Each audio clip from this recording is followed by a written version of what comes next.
This podcast segment is brought to you by Facts When It Goes to Podcast, DJ Lottie Dottie. If you like this video, hit the like and subscribe button. The likes I appreciate, the subscriptions I appreciate, the views I appreciate more. Without further ado, shall we begin? How y'all doing? Facts When It Goes to Podcast, DJ Lottie Dottie. Today's segment is going to detail and the word I can think of, the first word that comes to my mind is injustice. The reason why I'm utilizing that word is simply for me, Steve Wilks was wrongfully fired. If anybody should have been fired, it should have been Kyle Shanahan. Not saying Kyle Shanahan should have been fired. Just stay with me when I'm saying that, because I don't want everybody to think I don't want people to think that I feel Kyle Shanahan should be fired. No, I feel Kyle Shanahan has done enough to where he should get at least maybe 1 or 2 more years to see if he can take this team to a Super Bowl championship and, ultimately winning the Super Bowl championship.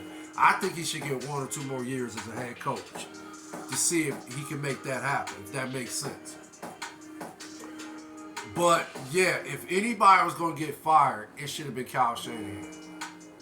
These are my reasons why. Kyle Shanahan made a plethora of bad decisions in Super Bowl 58 to put his team in position to not be successful and win Super Bowl 58, if that makes sense. There were, like I said, a plethora of them, but the ones that stood out was the fact in overtime, he called, I believe, eight passes out of 9 snaps. The decision to not go for it on 4th and 4, in which before 4th and 4 had took place, 3rd and 4 was in effect, and I don't even know how this happened. I want to say the tackle for the 49ers missed the assignment on Chris Jones. He was able to get an Ole beeline to the quarterback, Brock Purdy, and force him to throw an incomplete pass, which if somebody would have at least got in Chris Jones' way, I like to think Brock Purdy would have completed that pass and it would have been a touchdown. And the 49ers would have perhaps been in a better position to win Super Bowl 58, if that makes sense. But he decided not to go for it on 4th and 4. He kicked the field goal and then punted the ball back to Patrick Mahomes. And we already know how that story is. Patrick Mahomes took the team back down the field and kicked the game time field goal to force overtime. Honestly, I believe if there was more time on the clock, Kansas City would have won the championship in the regulation. But okay, took him downfield, kicked the field goal in overtime, was about to happen. Another bad decision by Kyle Shanahan in overtime. 49ers win the coin flip, right? Instead of deferring to the Kansas City Chiefs, they decided to receive the ball. There's audio clip of Patrick Mahomes literally running to the sideline and informing his team that he couldn't believe the 49ers decided to receive the ball instead of deferring to them. He said that's what they were hoping for. That's exactly what they wanted them to do so that they can get an extra down, the Kansas City Chiefs, right? You're the head coach of the 49ers. And from what I've been hearing at the aftermath of Super Bowl 58, from my understanding, the team didn't know the overtime rules and Kyle Shanahan didn't know the overtime rules. You're the head coach. How could you not know the overtime rules? The overtime rules have been implemented for 2 years now. I like to think all 32 teams know what overtime rules are. They're not sudden death like they used to be back in the day where you can receive the ball and if you score, the game is over, right? No, it's not like that anymore. They changed that. if you score, the other team gets a possession to try to tie the game up, basically, right? Or if they want to go for two, they can go for two and win the game, right? Okay. But instead of informing his team to not receive the ball and defer to the Kansas City Chiefs, he informed them to receive the ball. And from what I've been hearing, he listened to the analytics department. How could you not have the awareness to recognize who you're playing against? You're playing against the Kansas City Chiefs, Patrick Mahomes, Andy Reid, Travis Kelce. All three of these dudes are elite at their positions. How could you not know or recognize who these guys are? Why would you defer? Why would you receive the ball instead of deferring to the Kansas City Chiefs and give your team the extra down, right? Or perhaps a chance to win the game if you tie it up. If the Kansas City Chiefs go down there and get the first 7, you get the ball back, you tie it, you score, and then now you can put your team in position to win the game, right? Okay, or just simply tie it up. Regardless, why would Kyle Shanahan not put his team in position to get an extra down, right? So how could you not be aware of that? How could you not be aware of who you're playing against?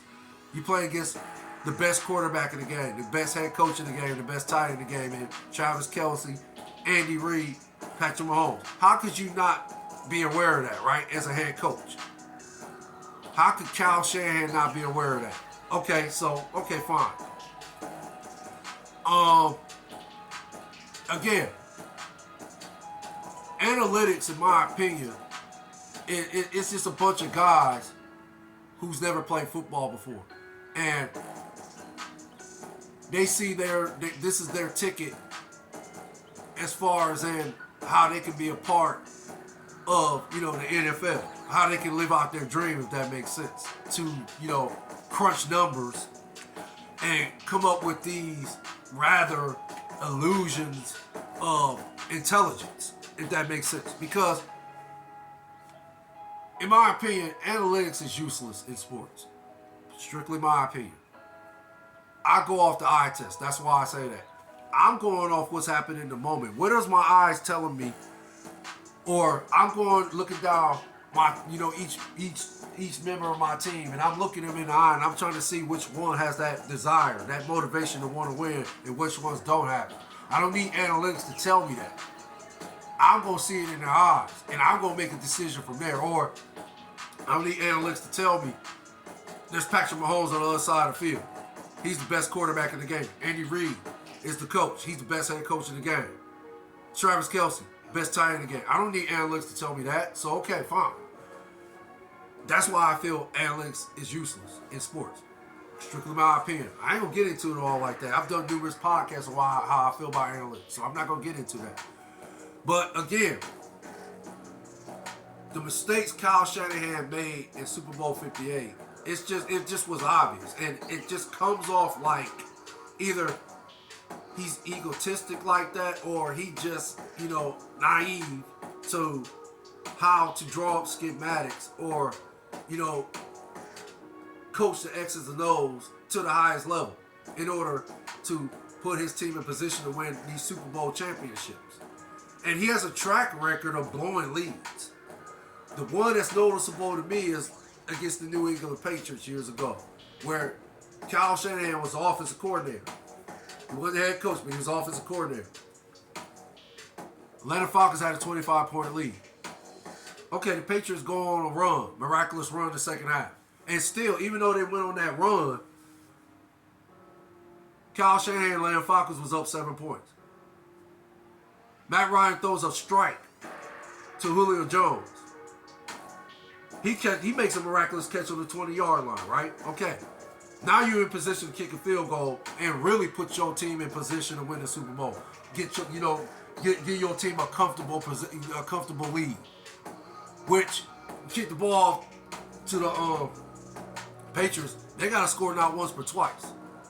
So instead of, in my opinion, using common sense to just run the ball and kill some more clock, and not only do that, but put your field goal kicker in position to kick, perhaps the game-winning on field goal, and you know, put your team in position to win the Super Bowl, win that Super Bowl, right?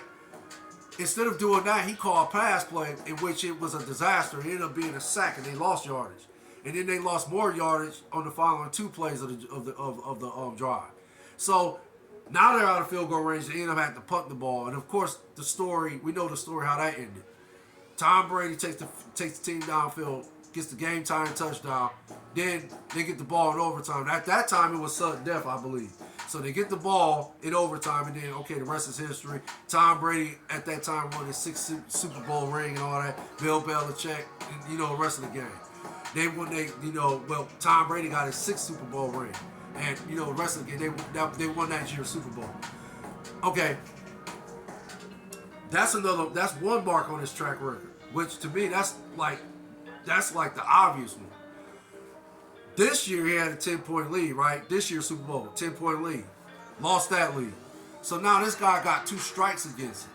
So, and I've been rumbles that he's blew another lead. So, okay, now you got 3 strikes. Okay, in the world I've lived in, back in the day, 3 strikes you're out. You don't get another chance to get it right. 3 strikes you're out. So, okay, he has 3 strikes on him already, right? Kyle Shanahan. So, again, if anybody was gonna get fired, it should have been Kyle Shanahan. But at the end of the day, why would you fire Kyle Shanahan? Yeah, he coached a bad game in the Super Bowl 58. He coached a bad game. He coached a good game in the first half. The second half, he coached a bad game. Honestly, you can't fire a guy. Because Kyle Shanahan is one of the better head coaches in the game. He's not elite, but he's one of the better head coaches in the game. So, a guy like him, you give him a pass. But I like to think now he's on thin ice, if that makes sense. Now the clock is ticking on Kyle Shanahan as far as him remaining the head coach of the 49ers, San Francisco 49ers. So, and if you want to put it on other players too, you can, I guess. I don't know. Me personally, I'm putting this on Kyle Shanahan for the most part. I'll say it like that. Did the kicker muff the punt? Was that a huge play in the game? Of course. Because when he muffed the punt, that gave Kansas City a possession. I believe it was on the 20-yard line. I know it was close to the goal line. Close to the goal. I mean, close to the goal line. No, not the goal line.